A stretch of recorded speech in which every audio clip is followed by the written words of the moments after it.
Marijuana grower and retailer Andy Williams can barely keep up with the demand for his product these days. He says he can't imagine a more exciting and lucrative industry to be in right now. But the buzz is all coming from capitalism. He doesn't even like cannabis. I try it every few years just to prove to myself I still don't like it. It just affects me very poorly. When he started his business a few years ago, Williams could only sell medical marijuana.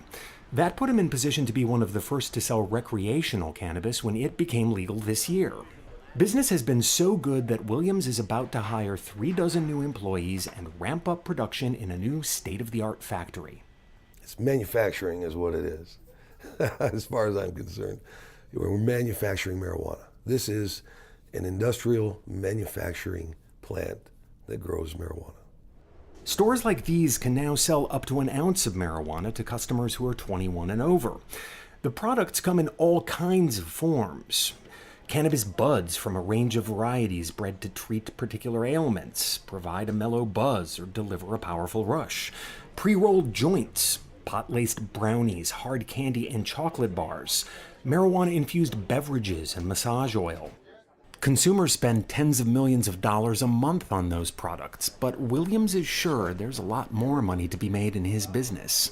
I did this so that my family can be set up for the rest of their lives. Right now, I already know of some blue chip companies that are on the start line. They're going to come and buy people up, and quite honestly, I want to be one of those guys. One of the benefits attached to legalization was that it would eliminate the black market. But that market is still thriving, according to a 39-year-old marijuana grower who asked us to call him John Doe and conceal his identity because he sells on the underground market. The illegal trade is doing especially well in black and Latino communities, and he says it works the same way it did when pot was illegal.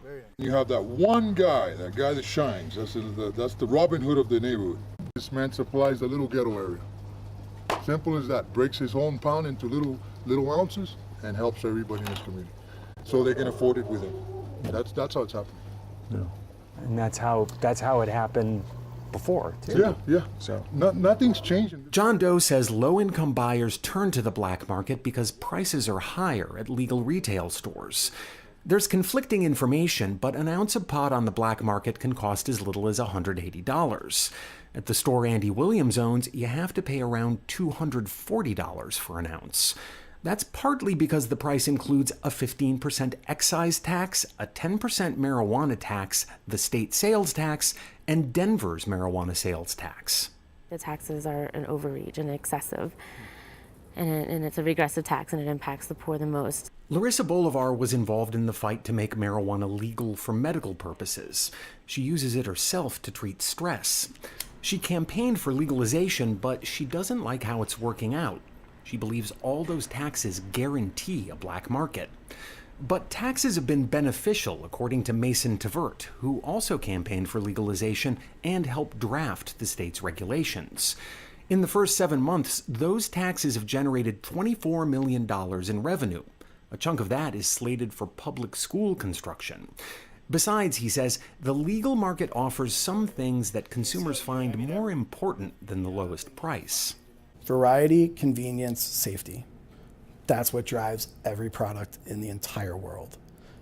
That's what's going to drive this market. If someone is, lower income or higher income, chances are they're going to go to a store and purchase it because it'll be safe, it'll be convenient, there will be variety. These are what drive people's decisions. how has that worked out so far? I mean, is the black market gone?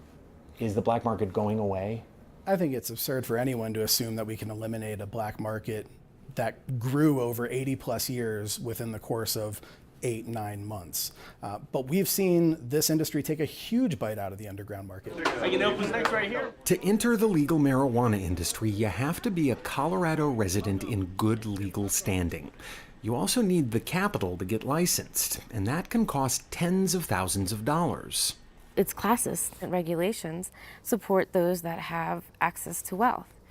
And middle and lower classes don't have access to wealth. I can't just go and ask my dad, hey, can I have $20,000 for licensing and application fees? And then can I get $1 million so I can get a property? To start a legal recreational marijuana business, an entrepreneur needs a lot of capital to fund an indoor grow facility, hire employees who will cultivate the product, install security systems, all while complying with state regulations. Tvert acknowledges the expenses limit the abilities of minorities to enter the industry. This is a symptom of race relations and economic justice in our nation. This is not exclusive to marijuana.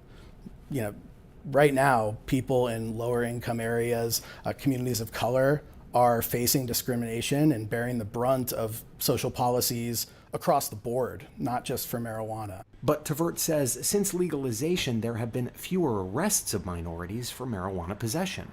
People of color were being disproportionately impacted when it came to marijuana possession, and now, whether you're white, whether you're black, whether you're Latino, you are no longer going to be booked and convicted and treated like a criminal the rest of your life simply for possessing marijuana. But for anyone who was caught and convicted of a drug-related felony before legalization, state law makes it virtually impossible to join the industry now that marijuana is legal.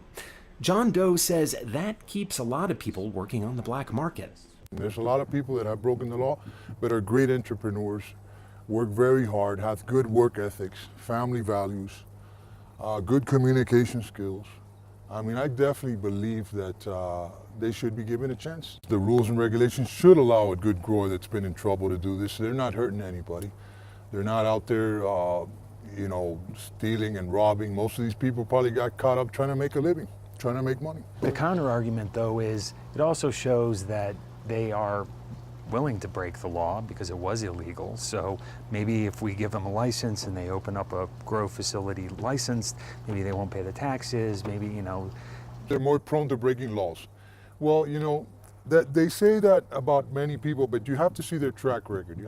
John Doe says his family has been growing marijuana for many generations in Latin America. He believes the legal industry should benefit from his experience and passion for the plant.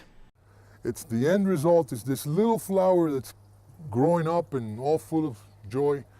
When this comes out, that's when you say, okay, I am proud of my work. Legalization in Colorado is still a work in progress. But the state is a pioneer, and as other states consider legalization, they'll be watching to see how Colorado does.